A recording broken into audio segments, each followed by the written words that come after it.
Tonight, breaking news just moments ago, the suspect charged in Charlie Kirk's murder in court for the first time. The image is coming in tonight. Tyler Robinson, formerly charged with aggravated murder, appearing to nod his head at times. Authorities informing him they will seek the death penalty. And tonight, for the first time, we hear what prosecutors say the suspect's mother noticed, what she said to his father.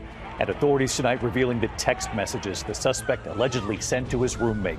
The suspect allegedly saying, "I had hoped to keep this secret until the day I died." And what he allegedly said when asked by his family and by that roommate why he did it. Also breaking tonight, CEO murder suspect Luigi Mangione in shackles in court. And tonight, the judge dismissing a top charge linking the killing to terrorism. What the judge is now saying and where this case now stands tonight. The fiery hearing on Capitol Hill tonight. FBI Director Kash Patel under scrutiny for his firing of FBI agents and his handling of the Jeffrey Epstein files. After years of Patel talking about Epstein demanding answers himself, he's pressed on the Hill tonight. Why are they keeping the rest of the Epstein files from the public? Overseas tonight, Israel launching a major new ground offensive in Gaza City. Hundreds of thousands of Palestinians now struggling to escape. Back in the U.S., the off-duty police officer shot and killed from behind. Dramatic video tonight, the close call at a gas station, an out-of-control car at 65 miles per hour. Tonight, former NFL great Dan Marino revealing his personal battle. And the tributes pouring in tonight for a Hollywood icon. Actor and director Robert Redford has died. What's the matter with you? I can't swim! From Butch Cassidy and the Sundance Kid to The Sting, with Barbra Streisand and The Way We Were, to the baseball classic The Natural.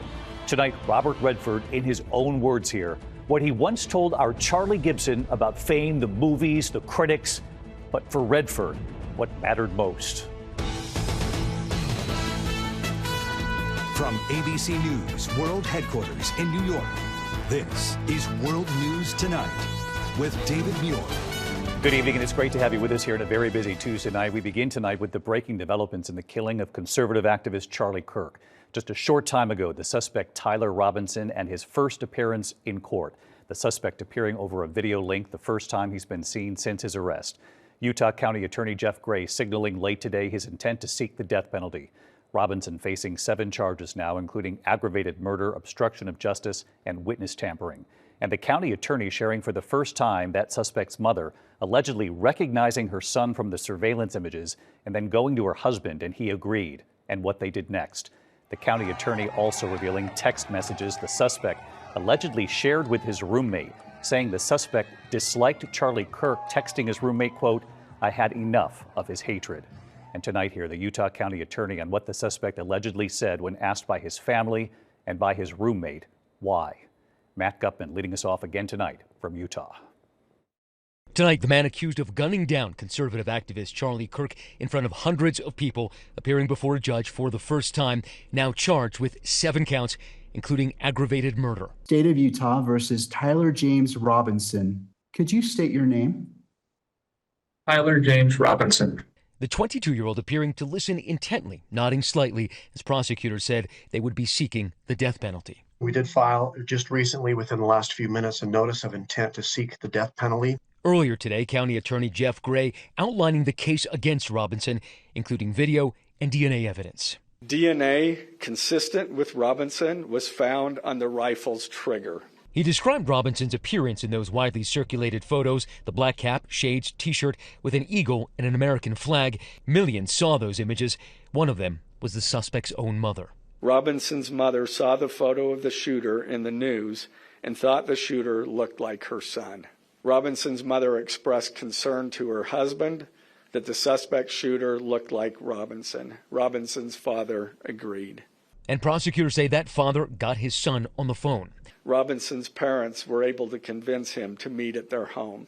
As they discussed the situation, Robinson implied that he was the shooter and stated that he couldn't go to jail and just wanted to end it. When asked why he did it, Robinson explained there is too much evil and the guy, referring to Charlie Kirk, spreads too much hate. Prosecutors say Robinson's parents convinced him to turn himself in, and his mother later describing a change in her son. Over the last year or so, Robinson had become more political and had started to lean more to the left.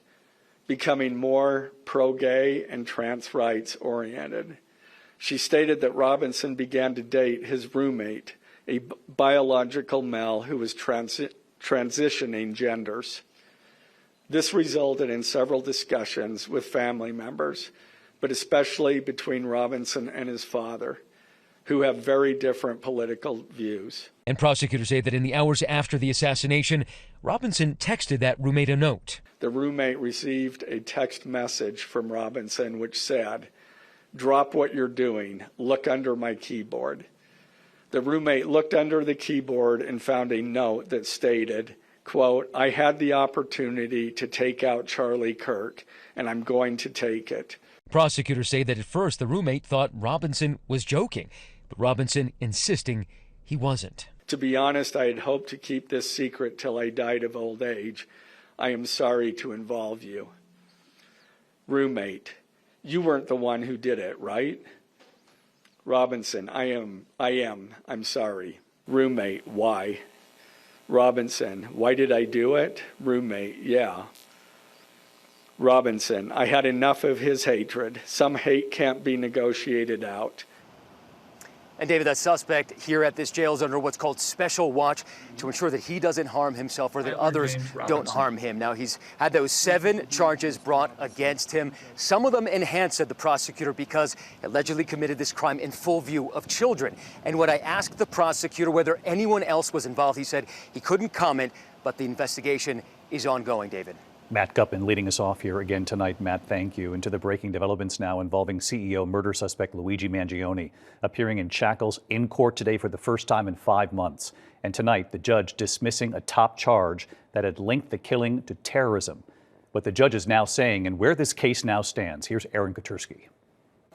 Shackled and surrounded by guards, Luigi Mangione entered a New York City courtroom today for the first time in 5 months. He sat stoic in a beige jumpsuit as the judge upended the case against him, tossing out the top charge that accused Mangione of murdering UnitedHealthcare chief Brian Thompson as a crime of terrorism.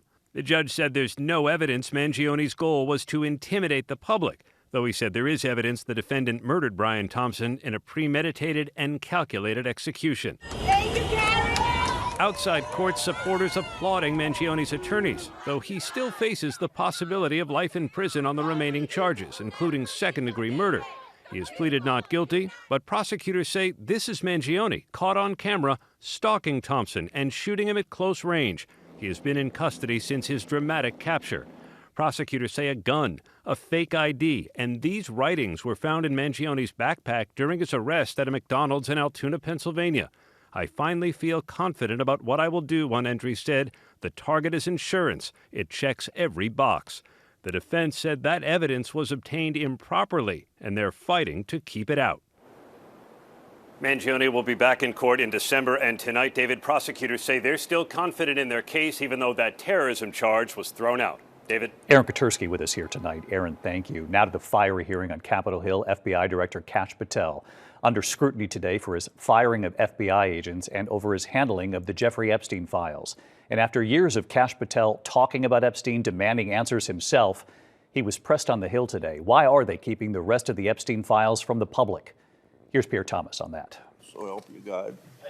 Tonight, FBI Director Kash Patel clashing with Democrats on the Senate Judiciary Committee, who said he was failing as a leader, firing experienced agents for political reasons, and taking agents off their core mission. Charges Patel flatly denies. I believe you have made our country weaker and less safe.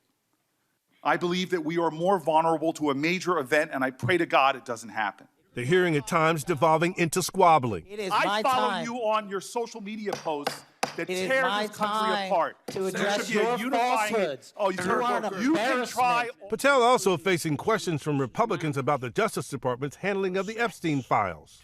Patel spread conspiracy theories about Jeffrey Epstein prior to taking office. After becoming director, Patel at one point refusing, along with the Justice Department, to release any more information. Who, if anyone, did Epstein traffic these young women to besides himself? Himself. There is no credible information. None. If there were, I would bring the case yesterday that he trafficked to other individuals. And the information we have, again, is limited. So the answer is no one? For the information that we have. He also faced tough questions about why Epstein's accomplice, Ghislaine Maxwell, was moved to a less secure prison following her interview with the Department of Justice. Right after she gives this testimony in front of an FBI agent, among others, she's transferred to a minimum security prison not suitable for a sex offender like herself.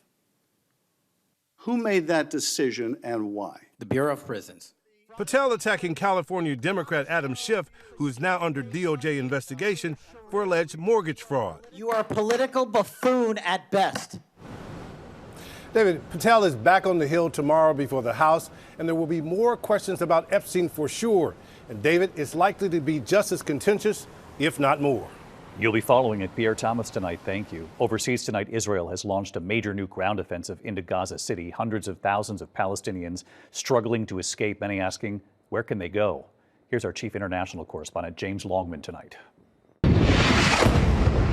Hundreds of thousands of Palestinians tonight are making the desperate escape from Gaza City as Israel launches a massive military operation to occupy it. Airstrikes raining down as tanks roll in, although many say they won't leave and they're refusing to be forced out. The race to get out of the danger zone in cars, on bikes or just by foot, but nowhere in Gaza is safe. It's not our fault that October 7th happened, says this woman. It's not our fault. Repeated pleas from hostage families, scared for the 48 remaining in captivity, going unanswered by the Netanyahu government, who says the push is needed to destroy Hamas.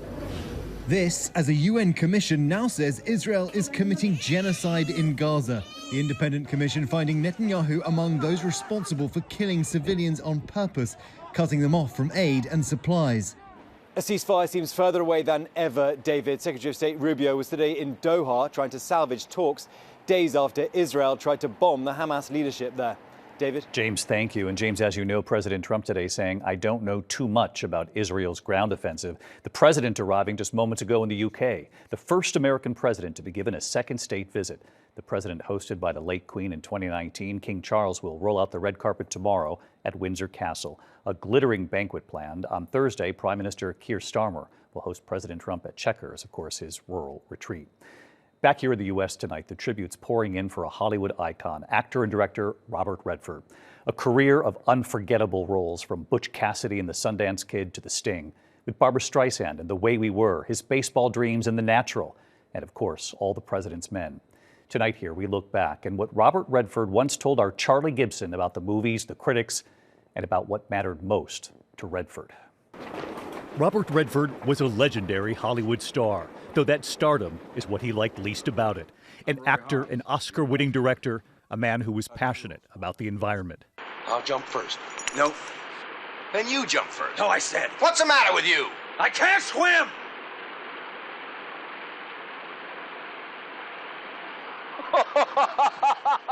His breakout role, Butch Cassidy and the Sundance Kid in 1969, opposite Paul Newman.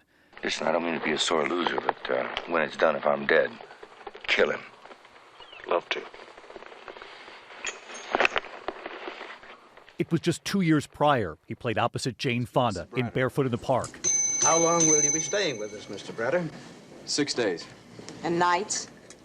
After playing the same role on Broadway, directed by Mike Nichols. Just now, it has suddenly become very clear to me that you and I have absolutely nothing in common. Why, because I won't go walking barefoot in the park? Redford rising to stardom in the 1960s with a string of blockbuster hits. His good looks and on-screen charm undeniable. You can trust me, you know that. Playing journalist Bob Woodward, covering the Watergate scandal that brought down the Nixon presidency and All the President's Men. If you're gonna do it right. Here are my notes. If you're gonna hype it with the facts. I don't mind what you did. I mind the way you did it. You, Kelly. Reuniting with Paul Newman for The Sting in 1973. It would be Robert Redford's first and only Oscar nomination for acting. Shaw's been planning to beat your game for months. He's just been waiting for you to cheat him so he could clip you. He would act alongside Hollywood's most sought-after leading women. With Barbra Streisand in The Way We Were. Do you smile all the time? No. No. Opposite Meryl Streep in Out of Africa. I have paid a price for everything I own. And what is it exactly that's yours? We're not owners here, Karen. We're just passing through. Throughout his career, Redford trying to push the envelope with the projects he chose, frequently talking about the importance of telling stories that matter. What's the story? Who are the characters that embody the story? And more importantly, where's the emotion? You know, if you can get all three pulled together, then you got something to work with. But for me, without story, there's nothing. He turned to directing in his 40s, Ordinary People in 1980, about the grief one family faces, reflecting in some ways his own grief after losing his mother at a young age. When Buck died, it was as if you buried all your love with him, and I don't understand that. Ordinary People would win 4 Oscars, including Best Picture and Best Director for Redford. You know, if anybody had told you a year ago that you would have been ... well, I just didn't think I was going to see this. But I'm no less grateful. A year later, he would found the famed Sundance Institute and later the Sundance Film Festival in Park City, Utah, to support independent filmmaking and to foster new voices in film. He preferred his life on his quiet Utah ranch to a life in Hollywood. We are here to support the filmmakers and to increase diversity, to broaden the envelope if we can, and to hopefully legitimize more independent films' place in the film world in general. Robert Redford died at his home in Utah at the age of 89.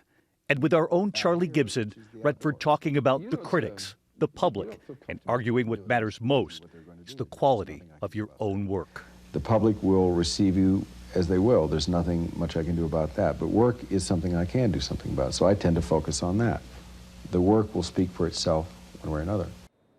A profound body of work. As I mentioned, Robert Redford was 89. Tonight, Meryl Streep paying tribute, saying, "One of the lions has passed. Rest in peace, my lovely friend." Barbara Streisand saying he was one of a kind. And Jane Fonda tonight calling him a beautiful person in every way. When we come back here tonight, a lot more news ahead. NFL legend Dan Marino tonight revealing his very personal battle. Also, we have learned an off-duty police officer has been shot and killed from behind in a convenience store. What police are now saying about the suspect, who they say was allegedly the clerk. And then the very close call tonight, an out-of-control car, 65 miles per hour, where this played out in a moment here. Tonight, an off-duty officer has been shot and killed from behind. Authorities in Volusia County, Florida, outside Orlando, are searching for a motive in the alleged targeted fatal shooting of that officer. Officials tonight releasing this surveillance video they say shows Officer David Jewell, the gunman, shooting from behind. That suspect is a clerk at the store. He's now charged with first-degree murder. Tonight, that close call for a customer at a gas station in Brady, Nebraska. He was cleaning his windshield when he spotted that out-of-control car headed right for him, out of the way just in time. Authorities say the car was going at least 65 miles per hour in a 40 zone. They plan to charge that driver. When we come back tonight, former NFL great Dan Marino revealing his personal battle tonight. To the Index tonight, legendary Dolphins quarterback Dan Marino revealing he has liver disease. Marino telling People magazine he was diagnosed in a routine checkup years ago. He says his prognosis is getting better and better because he's been doing what the doctors ordered, adjusting diet and working out. When we come back today, a moment we found today, what Robert Redford told Charlie Gibson when Charlie asked, what if somebody said stop right now, and allowed Redford to be judged by his work, what he had done so far in his career, and what Redford said. Finally tonight here, one more moment we found with Robert Redford and Charlie Gibson. Robert Redford on his body of work. If somebody had to stop right now, take a look at Redford's work and judge the man, the actor, the director, on what has been produced so far, you'd be relatively satisfied with how that judgment would come down? I would. Because I've had the fortune to do a lot of what I wanted to do. In other words, I didn't feel like I had to make films for other people's needs. So I've tried to make films when I've had the chance that were the films I wanted to make, and not just fall into some formula that belonged to somebody else. So in that sense, I've been fortunate, and so I've made those films as best I could, and I feel good about that. Robert Redford on his good fortune. Some movies to watch again. And by the way, a special edition of 2020, Robert Redford, The Life and Legacy of an American Icon. Thursday night, 10 p.m. Eastern on ABC. The next day on Disney Plus and Hulu. I'm David Muir. Good night. David Muir, the most watched newscast in America. And now, ABC's World News Tonight has won the Emmy for Best Live News Program for the 3rd year in a row.